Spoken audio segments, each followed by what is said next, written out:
following is an unrehearsed interview with Homer Lucas of Benton, Marshall County, Kentucky, conducted by John Marshall for the Kentucky Oral History Commission. The interview took place at the Marshall County Library in Benton, Kentucky on June the 28th, 1978 at approximately 10 a.m. In attendance at the interview was Mrs. Barbara Searles, Marshall County Librarian.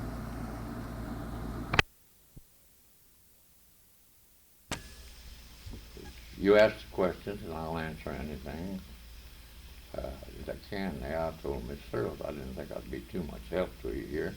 Now, when I went out to the schoolhouse and made a tape out there, I did have the pictures of Benton and around 1915. Had the picture of the First Baptist Church over here. Had the picture of the old schoolhouse up here. Mm-hmm. And I had all of that. They're not available to me right now. And they showed those pictures and I explained it to them. Mm-hmm. Well, what I had an idea that you might want would be more or less the things that happened back. See, I was born in 1896. 1896. What month and day were you born? December 4. Won't be too long till I'll hit 82. I'm 81 now. And I was born right where Aunt Nelson's house stands now on the corner of 14th and Main Street. Here in Benton? Here in Benton. And when did your family come here? Well, it's a little crazy, but you're not taping this right now, are you? Sure. Well, I'll not say what I intended to you. Okay, when your family came here then? Well, it's, as far as I can remember, my granddaddy, Kenny, John Kenny, who was the first undertaker in Marshall County, and he built his own coffins. And they came from North Carolina, and somewhere around 1840, and they moved in the vicinity of Brewers. I don't know where Brewers got its name, but I think it from some gentleman that was named Brewer. And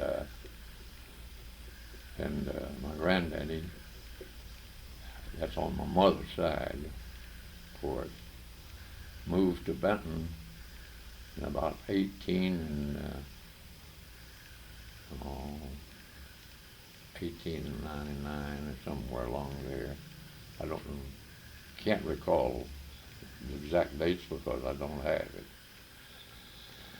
And of course he went on to taking business here in Benton, and that's all he done until he died. He was 92 years old when he died. And then my father, Lon Lucas, he was born at in Graves County, and it's a little town down there just close to Biola, Kentucky, close to where the state highway department is now, police department rather. And so I don't have the exact date when they were married, but my father and mother had 5 children. And 6 children, 3 boys and 3 girls. 2 of the girls died in infancy, and we all grew up married. And my brother Bart, brother Edward, and I were all in the Army at the same time, World War I. My mother and my father were separated in about 1902 or 3, somewhere along in there. I don't remember him being at home, but I do remember him after I grew up. I saw him a few times, very few times. I never really knew my father. And my mother took care of us kids. The Bell Telephone Company come in here in 1912. And they started out with 12 telephones. We had 2 companies here, the home telephone company, local unit, and the Bell Telephone Company come in here. And my mother was the first telephone operator, and she drew an enormous salary, $12 a month. We lived on that. I don't know where it'd go today, because when I go to the grocery today, if I get out on $15 to $20 and I can carry it in one hand, why, it makes quite a bit of difference there. Now, after I grew up and married, I married Hall Fawn's daughter, Hall and Betty Fawn's daughter. Betty Fawn was the great, I believe I'd say the 3rd great-granddaughter of Jefferson Davis. And she had a brother to die in the Army, or just after he got out of the Army. He was a chemical engineer and got some gas in his furnace lungs till went into TB, and he died shortly after he got out of the Army. What was his name? His name was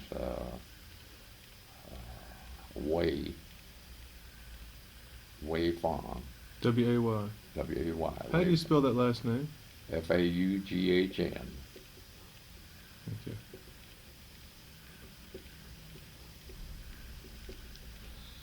What was your, I missed your sister, the surviving sister. What was her name? Lola. Lola. And when she married? When did she marry? No, when she did marry, what did she become? She was known in the community as Lola what? Ford. Uh-huh. And, well, we jump back a little prior there and catch up on this. 1898, Archie Nelson had a drugstore over in Arden and moved it to Benton. That's the first drugstore Benton had. And prior to that, where the drugstore was moved to was a saloon here at that time. And he just quit business. He wasn't voted out, I don't think. But later on, they did vote the county dry. And so Gus Ford, who was my brother-in-law there, why, later on married my sister, and went to work for the Nelsons in the drugstore, and eventually bought him out. And he ran it for 10, 12 years, and then Pont Nelson, who Albert A., that's A.A. Nelson Pont,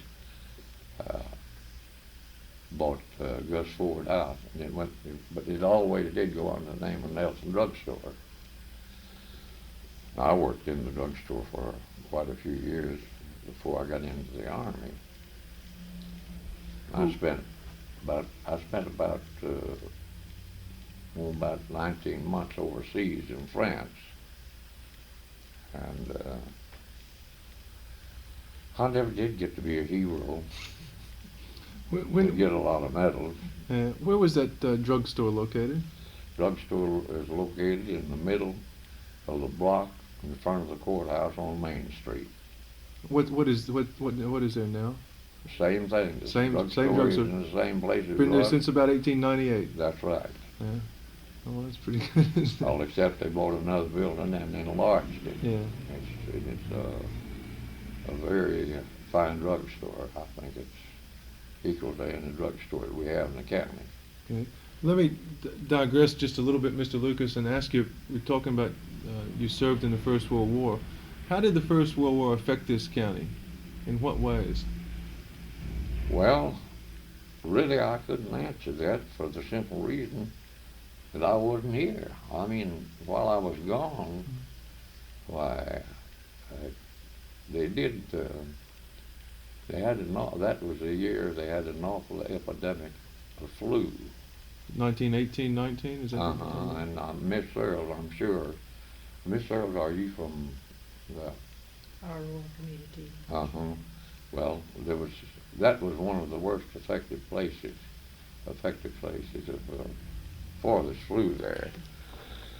And the Johnsons and, I don't know, we lost more people from the flu than we did from being killed in the army. Yeah. How many people from Marshall County served in the Army in World War I, and were they conscripted or did they volunteer? Well, I believe that most of them volunteered. There's very few of them conscripted, as far as I know. I was conscripted and got my card, and I was in France when they sent the card to me. That's the honest truth. What year was that? 1917. 17. I was in there in 17, 18, and discharged on Friday, June the 13th, 1919. What was your, just give me in a few minutes your impressions of your time spent in France during the First World War. Did you see much action? No, not too much. I was in the air service, and we serviced the planes, and I was a sergeant, and they called us more or less monitors. What we done was when the pilot would take a plane out, he'd leave it in the field. It would be picked up by a Jeep or something else, and a motorcycle, and brought back into the headquarters. Well, we monitors would go out and bring the plane in. And we wasn't allowed to fly these planes. We couldn't get over 2 foot off the ground. That was our law at that time with the Army, you know. Well, they left them out. They'd get them a little farther. When they were our friends, they'd leave them a little farther out where you couldn't see them too good. And now we didn't have any runways or anything like that. We landed in fields. There was 13 fields in Issoudun, France. That was the 3rd Aviation Instruction Center. And we were field 8. The 13th field was a graveyard. And I bald-headed now. I come back from France nearly bald-headed. But one time I was on the firing squad for a barrel, you know, and blistered my head up here. And I didn't have anything but some kind of a salve. I don't remember exactly what it was now. But I put that on to stop it, and all my hair come out. That's one of the reasons I've been bald-headed so long. But anyhow, the people over there were extremely nice to us. And when we first got to France, why, we could go down and buy a bottle of wine for a dime. That would be what we call a fifth now, as red wine or white wine. Every farmhouse had their own wine cellar. And during wine season, whenever the wine was picked to make the wine, why, they had a still on a wagon, some fellow in the community, you see, and he'd come over and squeeze the juice out for the wine. Well, then he would, in turn, put water back in on seed and pulp and so forth, and it would sit there and ferment. And then he would distill cognac from that. And that was white. And it'd run off about, I'd say 170 or 80 proof. And of course I didn't know anything about that, and this old gentleman, I couldn't speak too much French, he couldn't speak too much English. He asked me, had a tin cup, they asked me, did I want a drink of it? And I told him, yeah, see what it tastes like. Well, I guess he put an ounce and a half or 2 ounces in his cup, and I drank. It took me about, it took a minute and a half to get my breath, like strangled to death and like burnt me up. And I've tasted anything as hot and as strong in my life. Mm-hmm. That was terrible. But then they made a cheese too, and all the cheese that I ever saw was all in more or less of a keystone shape, and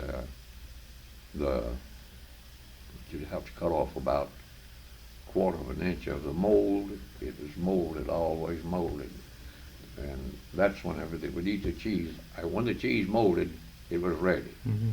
Just like when your hams are here today. Mm-hmm. You catch a good country smoked ham, if it's got covered with mold, it's really a good ham. Mm-hmm.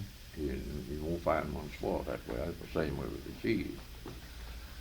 Well, I remember the first time we'd eaten farming chow so much that we tried to go to town and get a little something to eat. Well, they didn't have nothing to eat either. So it was pretty hard to find anything. And incidentally, my brother was in England at the time I was in France, and he was transferred from England to France, and transferred, I guess you'd call it a miracle, but he was transferred to my outfit. And there's 133 men in my outfit. Now that was a squadron, considered a squadron. We were of the original 33rd Aero Squadron, and we were formed into a squadron in San Antonio, Texas in 1970. Mm-hmm. There was no, like, there weren't local groups that went in, like there wasn't a Marshall County contingent? No. Uh-huh. No, Well, whenever like you you were said- sent out of Marshall County, Mhm. when you were sent out Marshall County to wherever you went, why, you could either pick where you wanted to go or they sent you. Mhm. But you picked it, but they sent you where they wanted you to Yeah, go. right. And you had no preference there. And I don't know, we had an old lady and a little girl used to come through our camp in a wagon with wooden wheels on it and a little donkey. And she'd bring in chocolates, which was bitter chocolate, not much of that, but mostly nuts and the things that they could produce there, and bread, brown bread in very small, well, I'd say the loaves would be 2 inches thick, maybe 12 inches long. And you can make a meal just out of the bread. It's Mhm. brown bread. They didn't have any white bread at all. And some of it was almost black, but it tastes very good. Mhm. And they cooked it in brick ovens that looked like an igloo, and they'd build a fire under that thing, and that's where they baked the bread. Mhm. Now, when we'll leave France and go back to Benton, would you like to talk to me a little bit about the early days of Benton, your early recollections of Benton and sort of the history of, well, Marshall County in general? Yeah, I'll be glad to. Okay. Well, when Marshall County, you know, everybody knows Marshall County become a county in 1842. Well, Miss Searles and I were discussing that a while ago. Old man Jarrett Hames was the first school superintendent, and I really don't know what they called him at that time, but that's actually what it was in Marshall County. And I believe that the first school was in the Liberty community up there. I'm not sure of that now, but that's where all the Hameses come from there, you see. And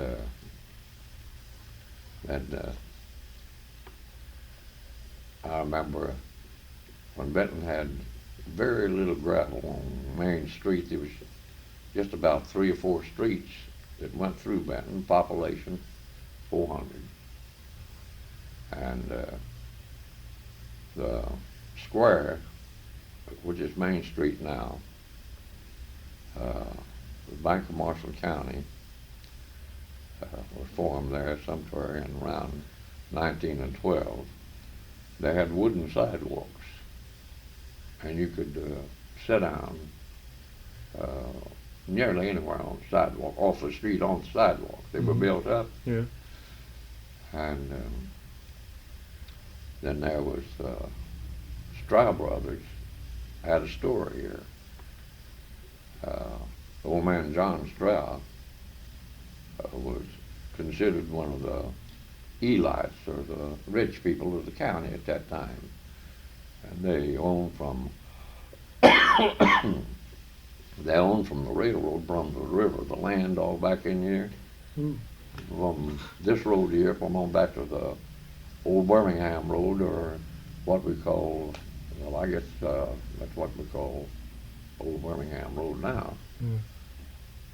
And so... well, that's about 12 miles, isn't it? 12? No, I wouldn't think so. That's only about, I'd say 3 miles. From here to the old Birmingham Road? When let's start here. You know where the radio station is? Right. All right, this side of the radio station is a road turns to the left. All right. That's the old Birmingham Okay. Road. Okay. I was thinking of the road near Birmingham. That's what I was right. thinking. I know where you were thinking. Yeah. It intersects that road, which is 62, goes there. It crosses 62 and goes on into old Birmingham there, which is Big Bear Creek Road now. Yeah. Now, so the Stroud, is that right? Stroud Brothers? No, old man John Stroud. Stroud. He owned it. Okay. Well, the brothers heired it. All right. Well, they were very fine people, and I knew the whole family. And there was Hud Stroud, was a very good friend of mine. And he had a brother, Ethan Stroud, and one brother, Clint Stroud. Clint Stroud has some grandchildren here now, I think, who is connected with the county.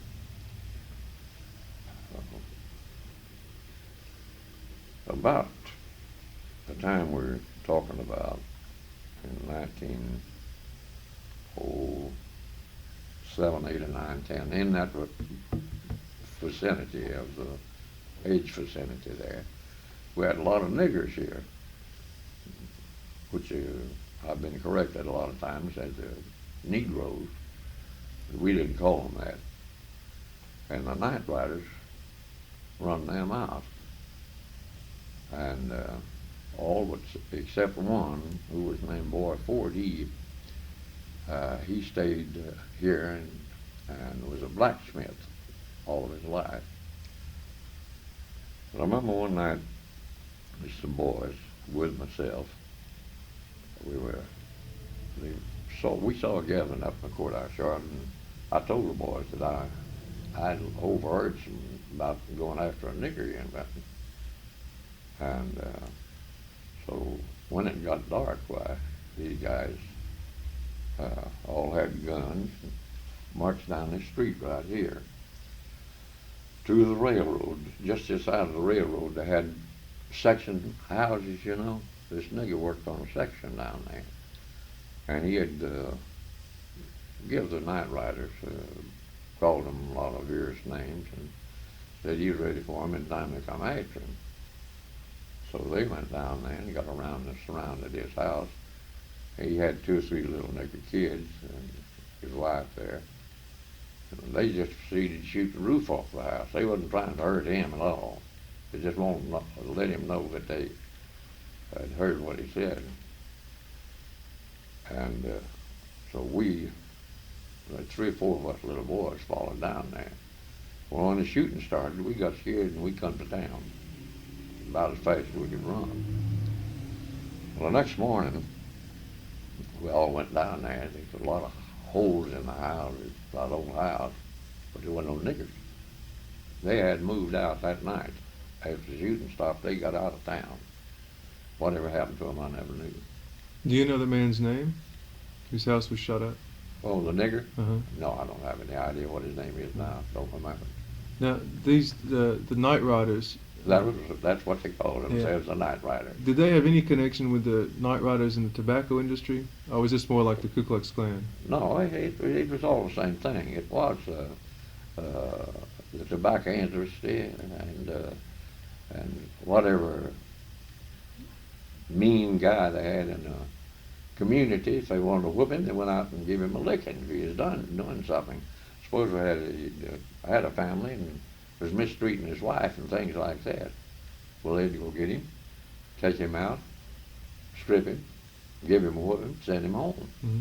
Did any of the Night Riders ever dress up? Not very often. I never did see them in dress. They didn't wear a hood like the Ku Klux Klan did. Uh-huh. Did they ever wear white? You never. Just regular clothes. Just regular clothes. Just so regular. they weren't masked at all when they went somewhere. Uh-huh. So you saw who the people were. Well, I knew most of them. Did you? Yeah. Would it be good? Can you tell us who some of them were?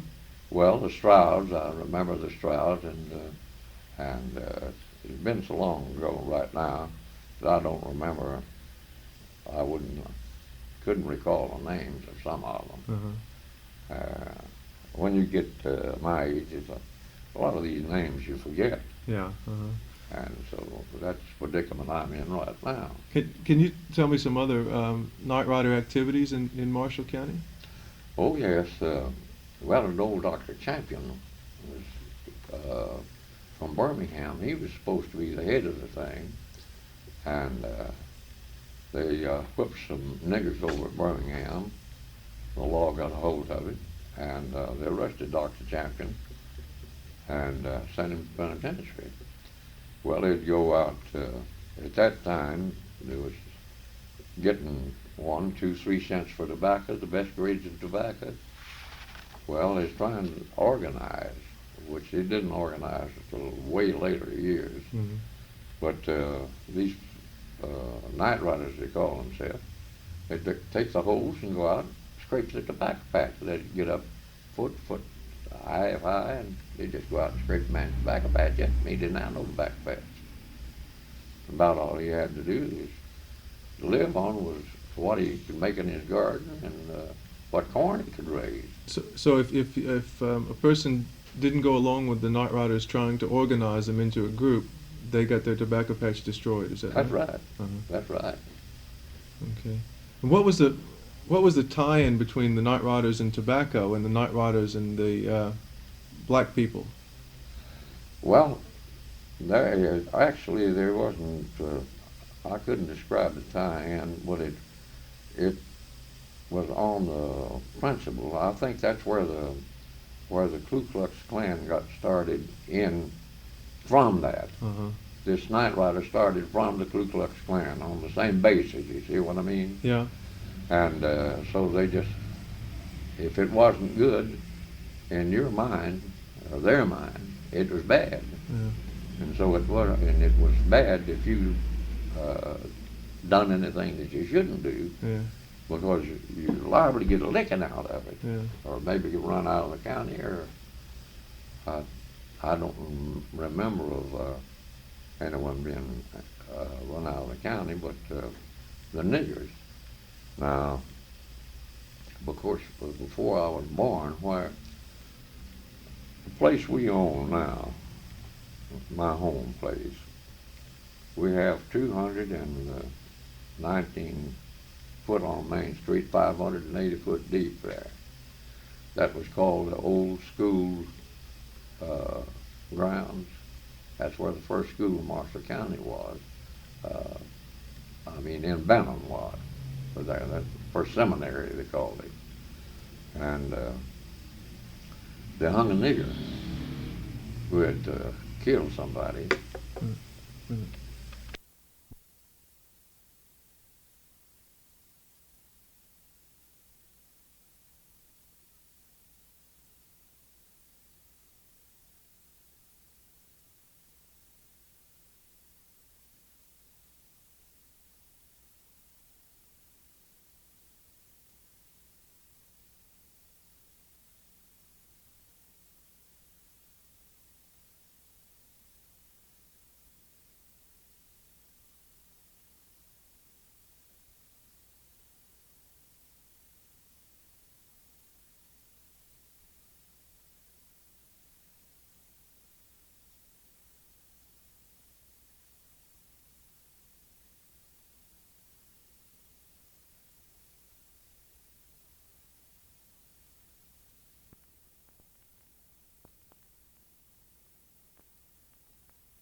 Well, they hung this nigger, and they put him in a wagon.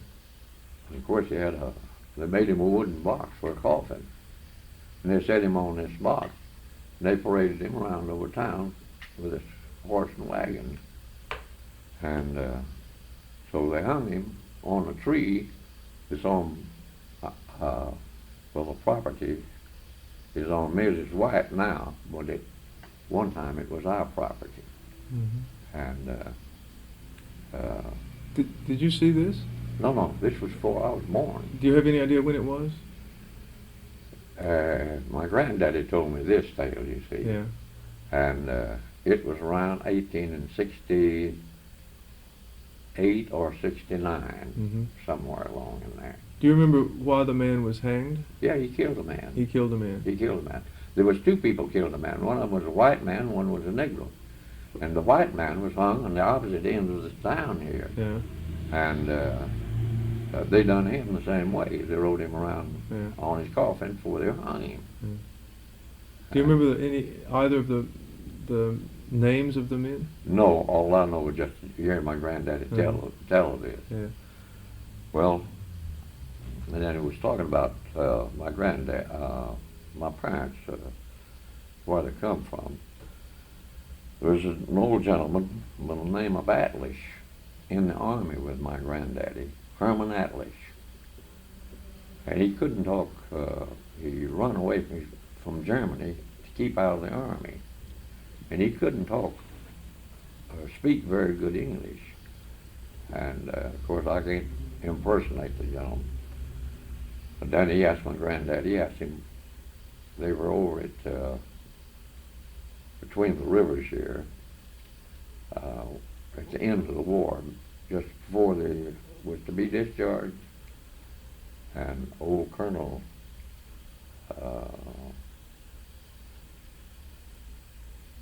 I don't recall the old Colonel's name now, but I did have it. And I had the honor roll and everything at one time. And it's, somewhere it got destroyed, but I do have my granddaddy's sword, and he was a drummer boy. I had his drummer, I had his drum, and I also had his fife. He played the fife too. Who did he serve with? What regiment or what battalion? I believe it's 22nd Kentucky Regiment. Uh-huh. And you don't remember the colonel's name? He'll probably come up in a few minutes. Okay, fine. But anyhow, Atlas asked my granddaddy where he's going. When he was discharged, he said, I'm going back to Marshall County. And so he said, called him Kenny. He said, Kenny, what you do in Marshall County? Kenny said, I'm going to be a woodworker. And he said, my granddaddy said he studied a few minutes.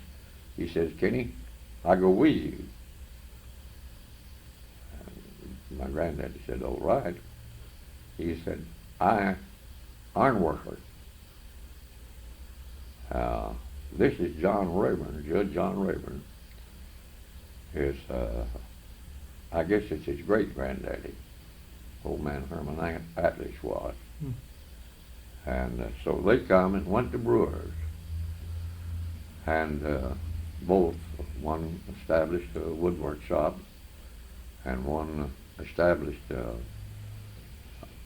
ironworking shop, or a blacksmith shop as it was called at that time.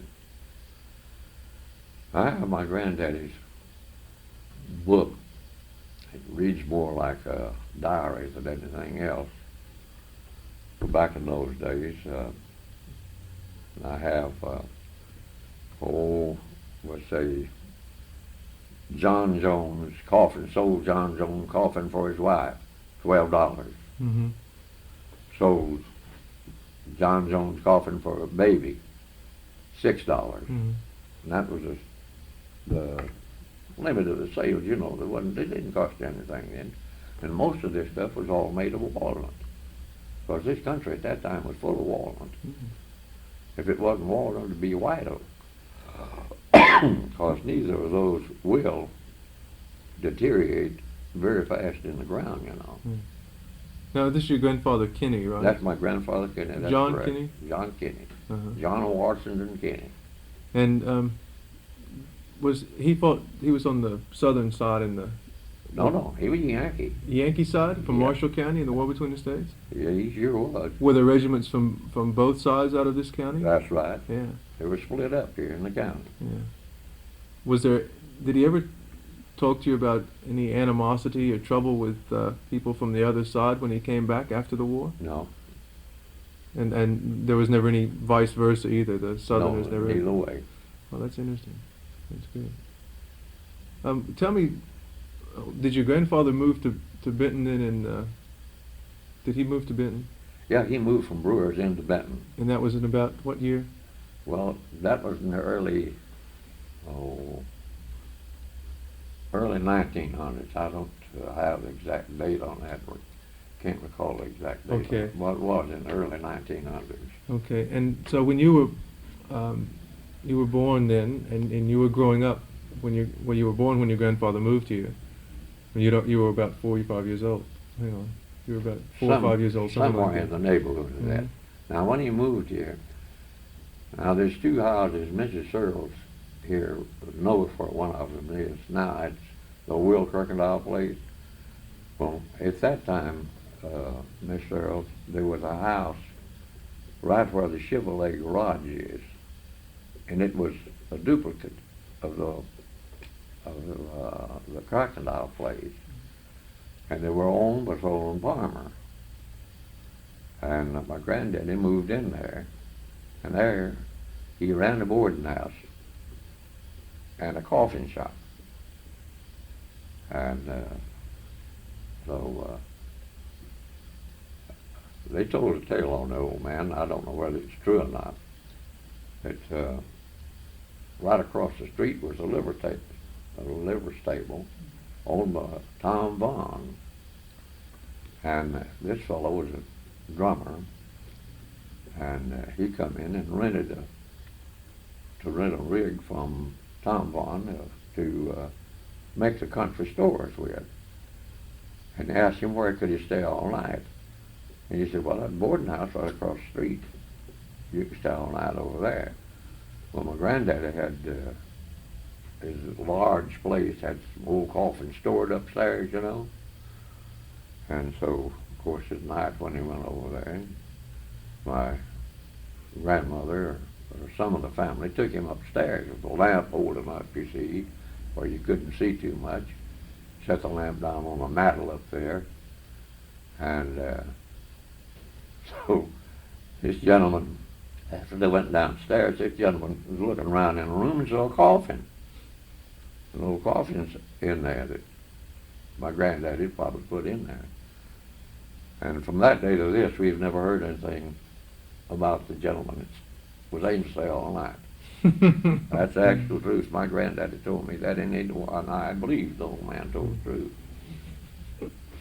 Who were some of the other merchants?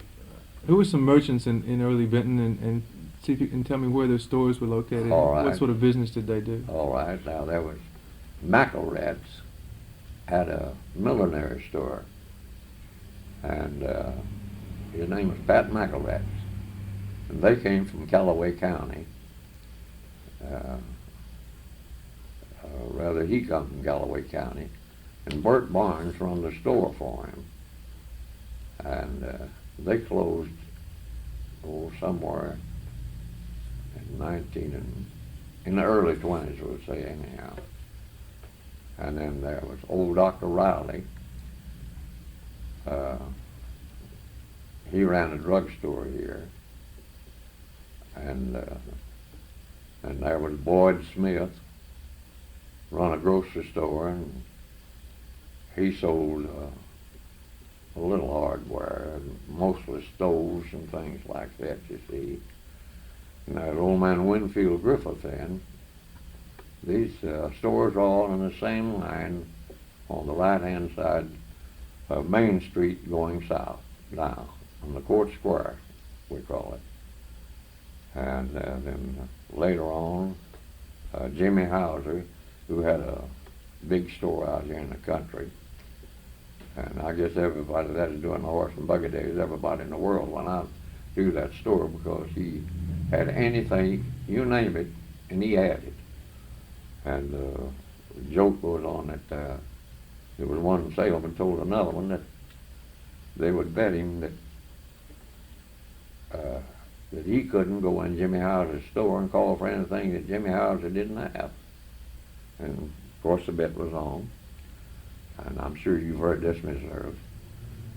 And the guy walked in there and said, Mr. Hauser, says, I'd like to buy a second-hand pulpit. Do you have one?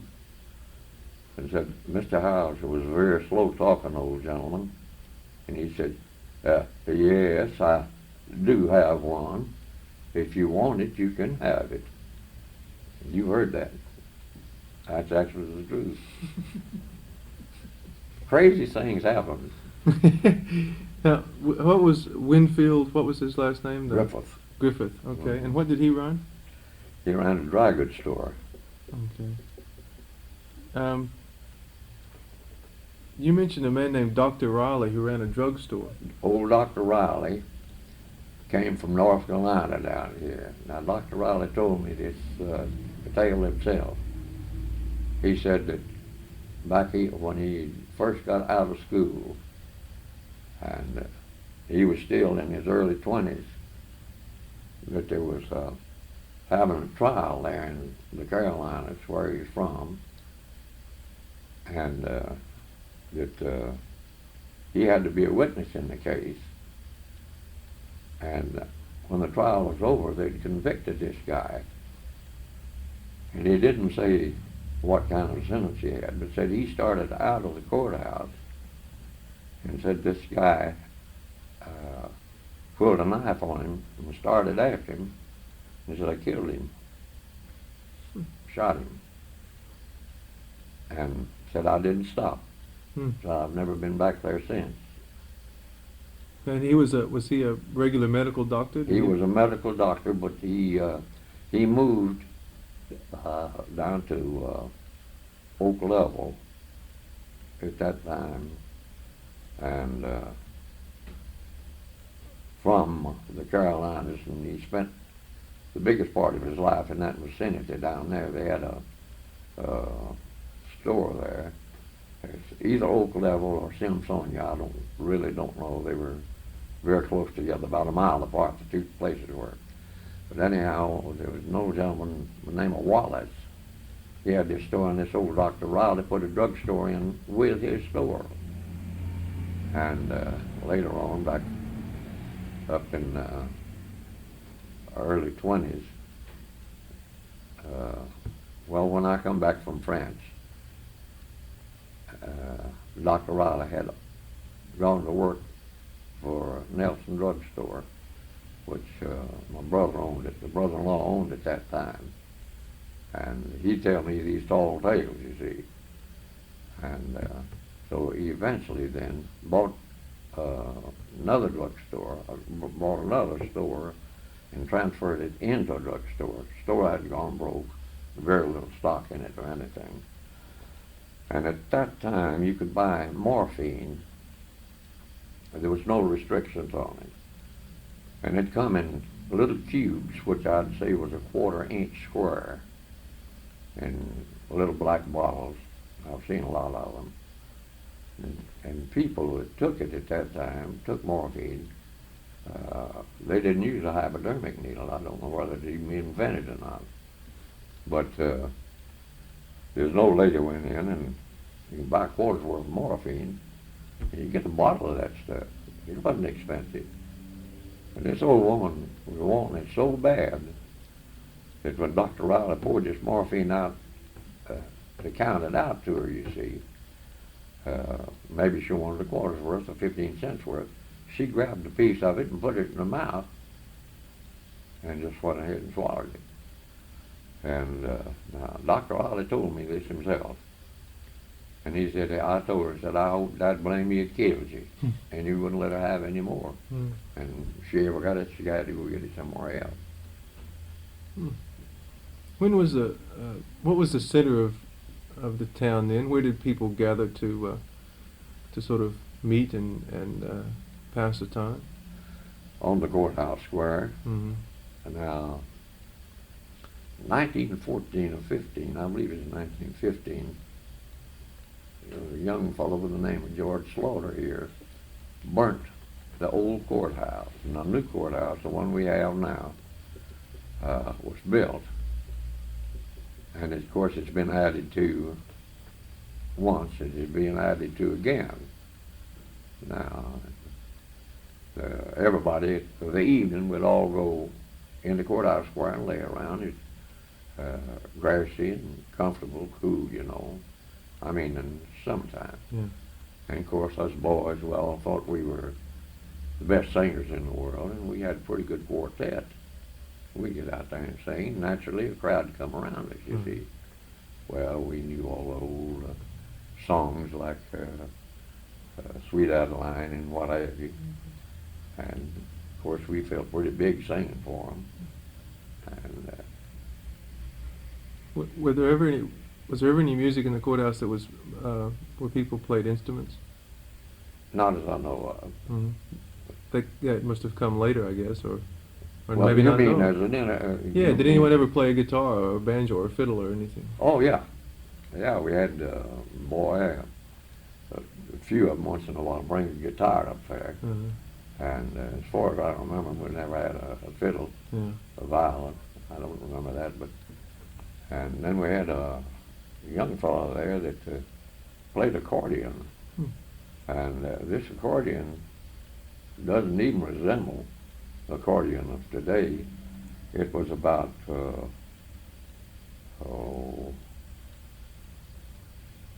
I'd say it's a foot in diameter, you know. And had a bump like that. Did you ever see one of those necessarily? Mm-hmm. Well, that's the way the thing Yeah, I played have. that like that, you see. Constantine You didn't, Yeah. it wasn't heavy. Mhm. You didn't have no straps on it. You just had Mhm. animals on it. Right. And the notes, you know, on each side of the thing. Mm-hmm. And he was pretty good at it. It sounded about like what we were singing. But let me ask you something. Why did George Slaughter burn down the courthouse? Well, they were short up there some money in the records. And what they wanted to do was to cover up these records. Well, we had a vault there. It was made of brick with steel door. The courthouse burnt, but the vault wasn't hurt. None of the records was hurt. And during that time, I don't remember, my mother was a telephone operator along about in there somewhere. I can't remember just what it was. Lawrence Cooper, who's now deceased, was a lawyer here. And I was in this telephone office, and he come in and, well, he was almost crying. And he said, Gobel's been shot. Gobel had been elected governor at that time. Mm-hmm. That Gobel's been shot. And that was from the old Capitol building there in Washington. Well, of course, I didn't know anything about Gobel. Of course, I knew he was governor.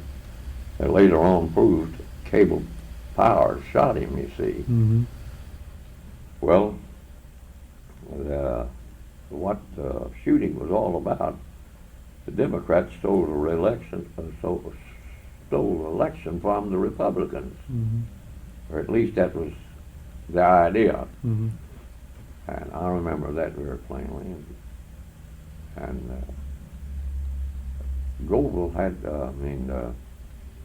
Caleb Powers had to stay in penitentiary for quite a while. I don't know why, but the governors, after they did elect a Republican governor, I think possibly that he got a pardon for him.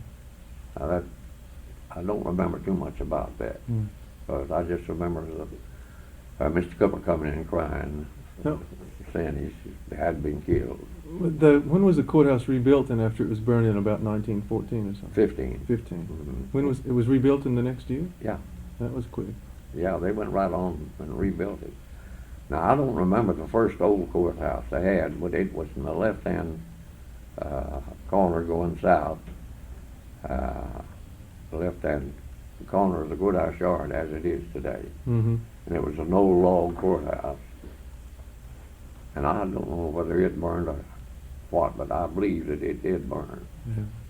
Who was George Slaughter punished in any way? He got 7 years in the penitentiary. Uh-huh. Did he come back and settle in Marshall County He again? come back and stayed in Marshall County just a short time. And prior to, well, he had one of the brightest futures of any young man in Marshall County. And he had taught school, and he had an uncle that was wealthy for that day and time. And his uncle had made him, the tale goes, his only heir. But then he disinherited him after, and he married a local girl here who is now dead, May Jones. She was later on become a nurse, and she's dead now. She does have some sisters living here, and